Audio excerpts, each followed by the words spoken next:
Hey guys, Professor Bill, Comic Book University. DCeased Unkillables, issue number 2 of 2. Dude, you know what? It's my own fault. I knew what I was getting into. I knew I was getting into a bunch of death, mayhem, carnage, and destruction. I knew that's what was going to happen. I get into here, I read death, carnage, mayhem, and destruction. I'm just like surprised that, what? You did what? Dude, for a freaking world that's not supposed to matter, I care, man. That's my problem. I care. Let's get talking about who made this comic book. We'll talk about what happened in the book. Murderers, Psychopaths, and Monsters is what this issue is called. It should be called Death, Destruction, Mayhem. I forget what I said. But anyway, it should be called that. Tom Taylor is the writer. Carl Mosert on art. Inks by Trevor Scott, Neil Edwards, and Carl Mosert. And it's colored by Rex Locus. Man, the writing on this is really freaking weird. Letters by Saida Timofonte. Probably have to talk to that guy. And the cover is by Howard Porter and Tomio More. The variant cover is Francisco Mattina and Ben Oliver. And I guess the editing is Ben Albert. I have no idea. Anyway, the next issue is going to be called Blood, Bullets, and Buses. Okay, so I'm definitely seeing a theme here. Anyway, we start off with Jim Gordon being the very, very reluctant leader here. Realistically, it's Red Hood, but no, we have to deal with the idea that Jim Gordon is actually making all the decisions, but saying that he's not the leader. And the guys there are really listening to him, and if you want to know why, well, then I don't know if you have read that many Batman comic books before. I'm saying, like, he's the leader, and he shows it in this one. We do get a visit by someone who's not supposed to have a heart, all right? Cassie's mother shows up, and, Lady Shiva, she's all like, hey, I need you to come back home, or come back with me, because things are going to get really bad. The problem is, they don't understand how Wonder Woman works. So Wonder Woman shows up, and she shows up in a very interesting way, and then it's explained. Once that's explained, suddenly, we have an understanding that nobody is safe anywhere. Now, there's something to do with the people in the monsters in the room, okay? From the very beginning of this issue, we talk about all the monsters, the zombies that are kept inside of this room, including a lot of kids that are kept inside of this one room.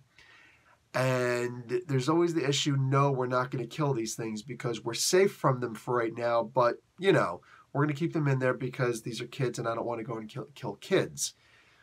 Something happens later on with that room. First off, you find out somebody who's actually in that room, because a lot of us are sitting there wondering, well, what happened to this one character? Oh, damn it, like an off-panel death? Really? An off-panel turning into zombies? Not fair, dude. Not even remotely fair. But nonetheless, I'm going to go forward with this anyway, okay? I'm going to go forward with this because I guess you got to get this guy off the table. Anyway, so there's something with that room, and I'm going to talk about in the next issue. I hope I remember to talk about it. But I think that keeping that room the way it was would have actually kept these guys alive. I'm not perfect. I might be completely wrong here, but I think I'm right. Anyway, I'm going to speculate that with headcanon.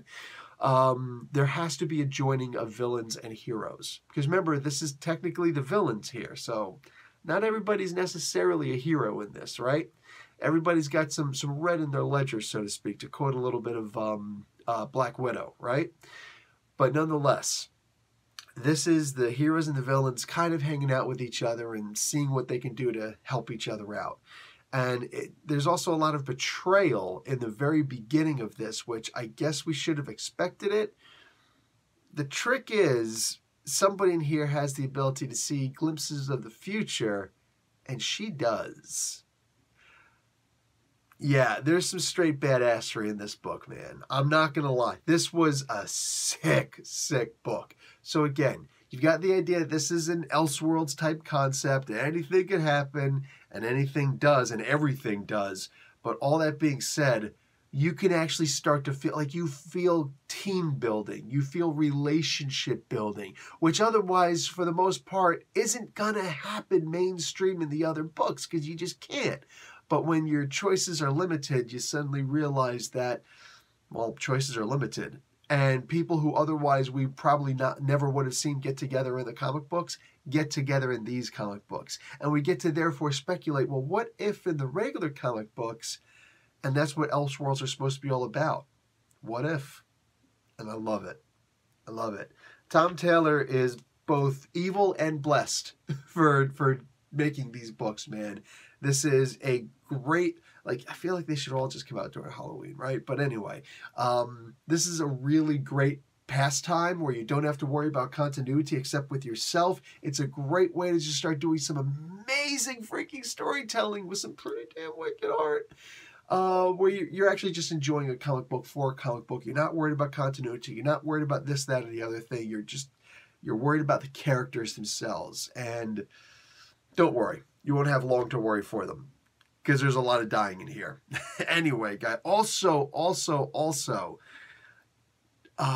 something happens where, not something happens. There's a conversation that can therefore come up, which I would love to talk about in this book. The heroes, you know, they had those 2 shuttles that left the Earth.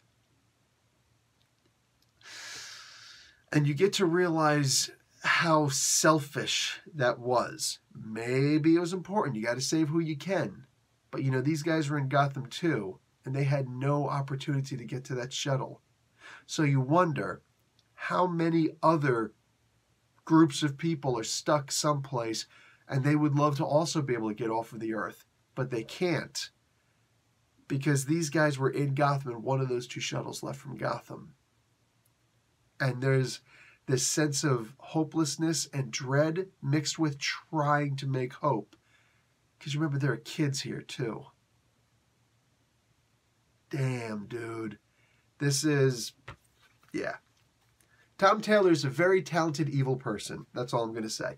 Anyway, guys, I'm out. Professor Bill, Comic Book University. Get this thing a like, all right?